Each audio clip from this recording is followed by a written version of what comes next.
அனைவருக்கும் வணக்கம். இன்றைய யோகா பகுதியில் நம்ம பார்க்கக்கூடியது பிராணாயாமா, அதாவது மூச்சு பயிற்சி பற்றி பார்க்க போகிறோம். என்னன்னா பஸ்திரிகா, கபாலபதி நம்ம பார்க்க போகிறோம்.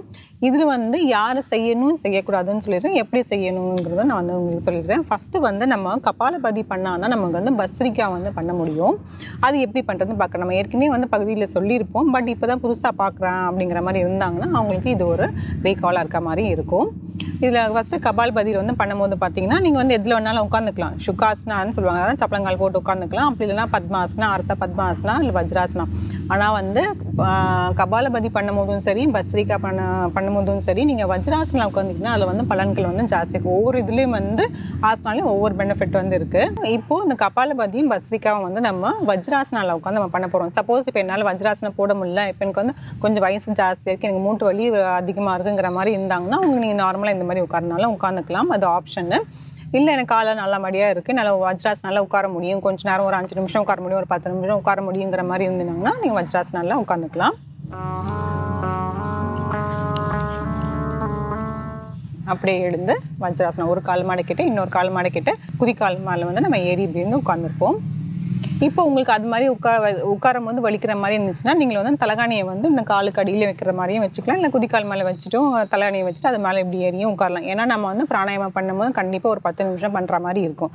அதனால் நீங்கள் இந்த மாதிரி கம்ஃபர்டபுளாக உட்காரலாம். கஷ்டப்பட்டு உட்காந்துட்டா நமக்கு கரெக்டாக செய்ய முடியாது. நம்மளோட மூச்சை கரெக்டாக நம்மளால கவனிக்க முடியாது. அதுக்காக உங்களுக்கு எப்படி வேணுமோ அந்த மாதிரி கம்ஃபர்டபுளாக உட்காந்துக்கலாம். இப்போ உங்களுக்கு நீங்கள் சுகாசனால உட்கார மாதிரி இருந்தீங்கன்னா நீங்கள் வால் கிட்ட பின்னாடி சாஞ்சிட்டும் நீங்கள் உட்காரலாம். அந்த மாதிரியும் பண்ணலாம். ஒவ்வொருத்தருக்கு பர்சனுக்கு ஏற்ற மாதிரி டிஃபர் ஆகிட்டே இருக்கும். அவங்களுக்கு எது கம்ஃபர்டபுளோ அதை மாதிரி நீங்கள் உட்காந்துக்கலாம். இந்த மாதிரி வஜ்ராசனால உட்காந்துட்டு ரெண்டு சின்முத்ரா தெரியும், ஆள்காட்டி விரலையும் கட்ட விரலையும் சேர்த்து நம்ம இப்படி வைக்க போகிறோம். வச்சுட்டு முதுகு தண்டு நல்லா நேராக வச்சுக்கோங்க. தலை, கழுத்து, முதுகு தண்டு மூணுமே ஒரே நேர்கோட்டில் இருக்கணும். கண்ணை மூடிக்கலாம். இப்போ ஒரு 2 முறை ஒரு ஆழ்ந்த மூச்சு உள்ளெழுத்து வெளியே விட போகிறோம்.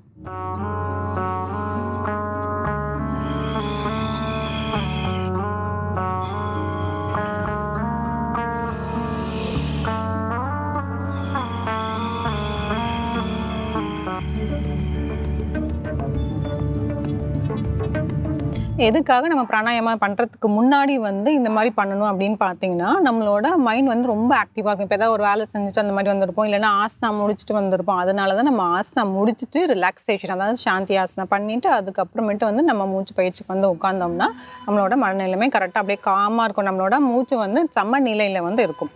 அதுக்காக கொண்டு வரதுக்காக நம்ம இந்த மாதிரி பண்ணுறோம். இப்போ கபாலபதி எப்படி பண்ணுறதுன்னு சொல்லிடுறேன். அதுலேயே ஒரு 2 விதம் இருக்குது. இப்போ தான் பிகினர்ஸாக இருக்கிறேன், இப்போ தான் யோகா ஆரம்பிக்க போகிறேன் அப்படிங்கிற மாதிரி இருந்தாங்கன்னா அவங்களுக்கு எப்படி பண்ணுறதுன்னு நம்ம சொல்லிடுறேன்.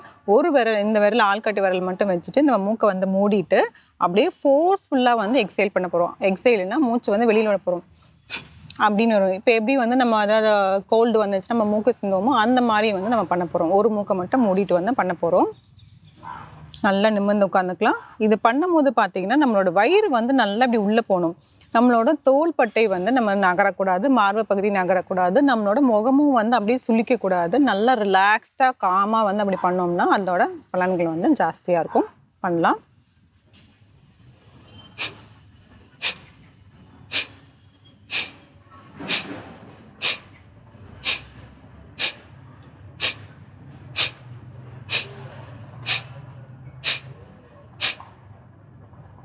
தளர்த்திக்கலாம். இப்போ அப்படியே இதே விரலை வச்சு இந்த மூக்கை அப்படியே மூடிட்டு இந்த நாசியை மூடிட்டு வலது பக்கமாக செய்ய போகிறோம். ஒரே விரல் தான் யூஸ் பண்ணணும்.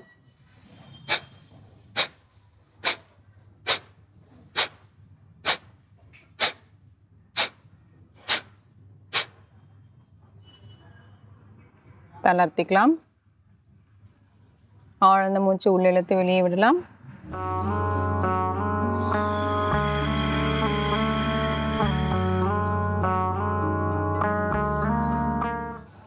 நடுவில் இந்த மாதிரி ஒரு ஆழ்ந்த மூச்சு உள்ளிழுத்து வெளியே விட்டோம்னா நம்மளோட அந்த மூச்சு சமநிலையில் இருந்துகிட்டே இருக்கும். நீங்கள் அடுத்தது பண்ணும்போது உங்களுக்கு ஈஸியாக இருக்கும்.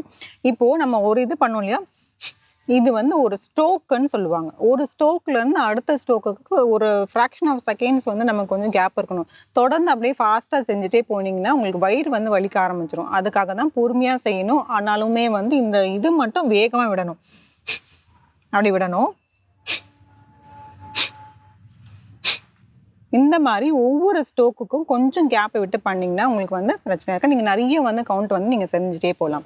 இப்போ இது பார்த்தீங்கன்னா ஒரு நாசியை மட்டும் நம்ம மூடிட்டு பண்ணோம். இப்போ வந்து எந்த நாசியுமே மூடாமல் அப்படியே 2 நாசி வழியாக வந்து நம்ம பண்ண போகிறோம். இது வந்து அடுத்த வேரியேஷன் ஆஃப் கபாலபதி வந்து நம்ம சொல்லலாம். இப்போ 2 கையுமே வந்து சின்முத்ரால வச்சுக்கலாம்.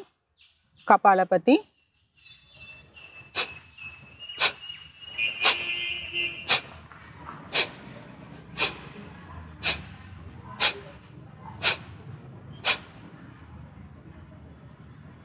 தளர்த்திக்கலாம்.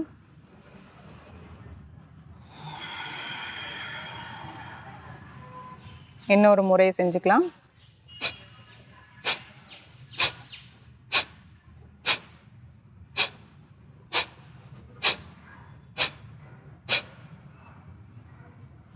தளர்த்திக்கலாம். ஆழ்ந்த மூச்சு உள்ளே இழுத்து வெளியே விடலாம்.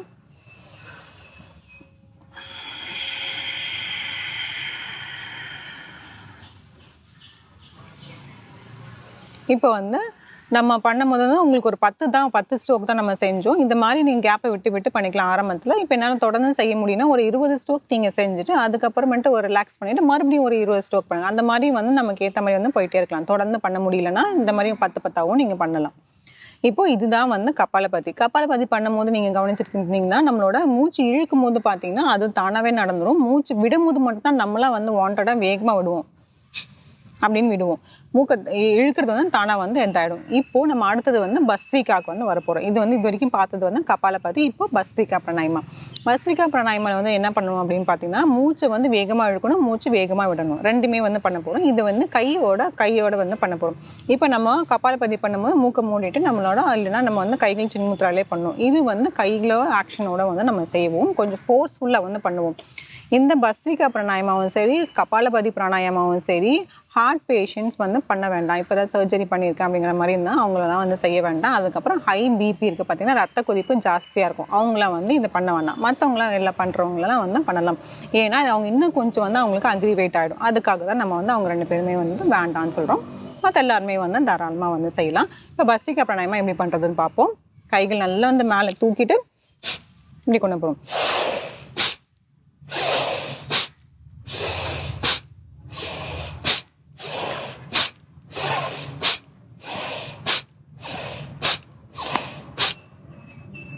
தளர்த்திக்கலாம்.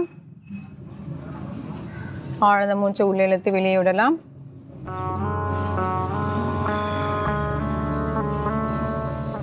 இதை மாதிரி வந்து வேகமாக வந்து செய்யணும். கபாலபதியில் எக்ஸேல் மட்டும் வந்து வேகமாக செய்வோம். பஸ்திரிகாவில் வந்து இன்னேலும் எக்ஸேலும் வேகமாக செய்யும். இதுதான் வந்து டிஃப்ரென்ஸ். அதுக்காக தான் நம்ம கபாலபதி பண்ணி நம்ம முயற்சி பண்ணிவிட்டு அதை நல்லா பண்ணுறங்கிறதுக்கு அப்புறம் தான் நம்ம பஸ்திரிக்கா வரும். டேரெக்டாக வந்து இப்படி எடுத்து பண்ணிட்டிங்கன்னா உங்களுக்கு வந்து கொஞ்சம் எதாவது கிராம்ப் பிடிக்கிற மாதிரி ஆகிடும், இல்லைனா தலை வலிக்கிற மாதிரி ஆகிடும். இந்த பஸ்திரிக்கா பிராணாயாமம் பண்ணும்போது பார்த்திங்கன்னா சில பேருக்கு தலை வலிக்கிற மாதிரி இருக்கும், ஏன்னா கொஞ்சம் வேகமாக பண்ணுறதுனால.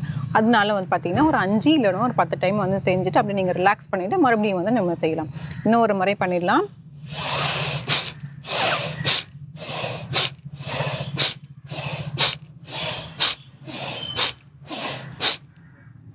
தளர்த்திக்கலாம். ஆழ்ந்த மூச்சு உள்ளே இழுத்து வெளியே விடலாம்.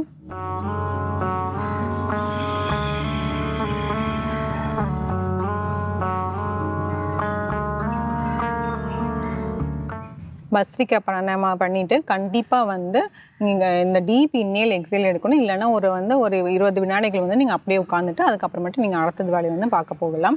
இது செய்கிறதுனால என்ன பலன் அப்படின்னு பார்த்தீங்கன்னா, நம்மளோட நுரையீரலில் இருக்க எல்லா டாக்ஸின்ஸ், எல்லா அழுக்கெல்லாம் நம்ம சேர்ந்துருக்கோம், அதெல்லாம் வந்து உங்களுக்கு எல்லாமே நல்லா கிளியர் பண்ணி தரும். நம்மளோட லங்ஸ் வந்து நல்லாவே வந்து உங்களுக்கு வேலை செய்யும். இந்த 2மே வந்து கண்டிப்பாக வந்து நீங்கள் காலை நேரத்தில் செஞ்சீங்கன்னா தான் ரொம்ப நல்லது. அதாவது சாப்பிட்றதுக்கு முன்னாடி வந்து இதை செய்யணும். சாப்பிட்ட அப்புறம் வந்து இதை வந்து செய்யக்கூடாது. எப்பயுமே மூச்சு பயிற்சிலாம் பார்த்தீங்கன்னா நம்ம பிரம்ம முகூர்த்தத்தில் வந்து பண்ணுவோம். அந்த டைமில் பண்ண முடியலன்னா நீங்கள் சாயந்தரத்தில் வந்து ஒரு 6 மணிக்கு மேலே பண்ணலாம். ஆனால் வந்து வயிறு வந்து ஃபுல்லாக இருக்கக்கூடாது. வயிறு கொஞ்சம் நல்லா எம்டியாக இருக்கும்போது இது செஞ்சிங்கன்னா அந்த பலன்கள் வந்து ஜாஸ்தியாக இருக்கும்.